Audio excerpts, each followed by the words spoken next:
Kalau kita tidak mendapatkan kayu arak, seperti kita di Balikpapan ini kan agak susah nih ya. Walaupun ada orang jual, tapi kalau sedikit-sedikit rusak, jelek, beli lagi. Lumayan lah mahal tuh, kalau tidak salah berapa itu? 15.000 atau berapa itu? Hah? 10.000. Nah, ada yang jual 10, ada yang jual 15. Ala kuliah.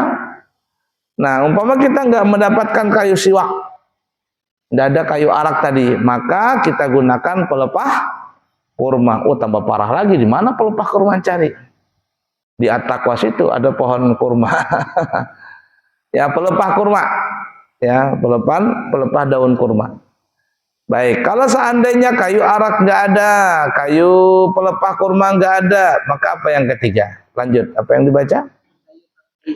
Tangkai zaitun. Watini wazaitun. Zaitun. Buah tin, buah zaitun. Nah, tangkainya zaitun. Ya, itu yang digunakan untuk apa namanya? Untuk siwak zaitun ya. Buah zaitun itu kalau diambil minyaknya dia jadi minyak zaitun ya. Itu paling baik minyak ya bahasa kitanya ya, minyak zaitun. Nah, tapi zaitun ini dipakai sama orang itu bukan untuk dimasak. Jadi minyak zaitun itu nggak boleh sebenarnya untuk dijadikan apa nih, minyak goreng. Nah, minyak zaitun itu biasanya digunakan untuk langsung dikonsumsi. Kalau dia dipanaskan, digoreng atau apa, rusak dia. Rusak kadar kebaikannya minyak zaitun itu. Nah, jadi biasanya kalau orang sana ya, orang-orang Arab sana, itu kalau dia makan sarapan maksudnya, sarapan roti gitu, itu roti hambar atau apa gitu, nah dikasihkan minyak zaitun, di piring itu dikasih minyak zaitun, ditaburi pakai apa namanya, habbatus sauda. Nah, lalu roti tadi dicocolin ke minyak zaitun tuh, makan begitu. Nah, itu untuk kesehatan minyak zaitun tadi. Minyak zaitun juga bisa digunakan untuk kelembutan badan. Jadi ada yang bisa untuk badan, bisa juga untuk diminum. Yang dijual-jual orang tuh biasanya untuk diminum. Orang pesan katanya minyak zaitun, katanya kalau berangkat ke Mekah itu saya kalau berumrah ada yang pesan minta istri kakak minta belikan minyak zaitun katanya, yang bisa diminum. Nah, buah zaitunnya itu kayak ini, kayak anggur hitam. Kayak anggur hitam, nggak ada rasanya. Bahasa kitanya hambar. Nah, orang sana itu biasanya dibikin untuk apa ya? Apa namanya itu? Manisan, asinan. Tahu asinan?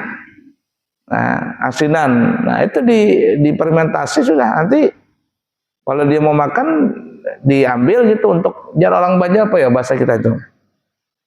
Cacapan lah bahasa kitanya. Kayak gelimbing tunjuk, tahu gelimbing tunjuk? Nah, itu difermentasi di apa? Nah, jadi dimakan itu buah zaitun tadi. Nah, lain beda dengan buah tin. Kalau buah tin itu manis. Buah tin itu manis, banyak orang jual di sana itu. 10 real segini ya. Satu plastik begitu. Nah, kalau ini zaitun ya, buah zaitun. Baik, kalau seandainya tidak ada kayu arak, tidak ada kayu siwak, maka digunakan tangkai pohon kurma. Kalau enggak ada juga tangkai kurma, maka digunakan untuk bersikat gigi itu kayunya adalah kayu tangkai zaitun. Baik, lanjut. Yang kayu-kayu harum kecuali kayu raihan. Kalau seandainya enggak ketemu juga, nggak ada kayu arak nggak ada, kayu pelepah kurma nggak ada, pelepah zaitun juga nggak ada, maka yang keempat kayu-kayu yang harum, mungkin cendana ya, apalagi yang harum itu biasanya kayu manis kah? Nah, kayu yang harum, kayu gahru kah, dijadikan kayu siwak. Kalau apa namanya itu, kalau nggak ada, pokoknya yang harum lah ya. Kecuali kata ulama, jangan memakai kayu raihan. Saya tidak tahu bagaimana pohon raihan itu. Buah raihan juga nggak tahu ya. Saya nggak pernah lihat. Mungkin buka aja di Google tuh mungkin ada tuh ya. pohon raihan begitu, bagaimana bentuknya. Nah ini jangan dipakai. Jangan dipakai. Kenapa? Karena kalau tangkai raihan itu atau kayu raihan dijadikan kayu untuk bersikat gigi atau kayu siwak, ini bisa menimbulkan penyakit baros, penyakit kulit bahasa kitanya ya. Penyakit kulit, itu kata ulama. Jadi walaupun harum raihan itu, tapi rasanya pahit. Nah tangkainya itu jangan digunakan sebagai siwak, kayu siwak. Kenapa? Karena bisa mewariskan atau bisa mengakibatkan kena penyakit kulit. Nah itu ya. Baik, kalau dada yang keempat, Kayu-kayu apapun. nah kalau seandainya yang keempat tadi dada, ketiga dada, kedua dada, ke satu dada, arak dada, kayu arak, kayu siwak dada, tangkai kurma nggak ada, tangkai zaitun nggak ada, kayu-kayu yang harum nggak ada, maka kata ulama yang kelima boleh menggunakan kayu apapun juga. Boleh sudah, kayu ulin kah, bengkirai kah, pakai kayu ulin kelotok-kelotok pas ke suban, habis lagi kena bibir kayu ulin. Artinya kayu apapun boleh. Nah, dan untuk zaman sekarang ini lebih canggih lagi, yaitu menggunakan sikat gigi. Jadi nggak mesti kayu, apapun saja kata ulama, walaupun bisya'in khasyanin, dengan benda yang kasar.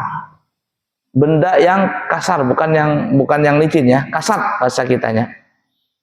Nah, sehingga para ulama kita nih, guru-guru kita tuh, kalau mau sholat tuh beliau menyuruh aswak walau bi tarfis thawb, kata beliau, bersiwaklah.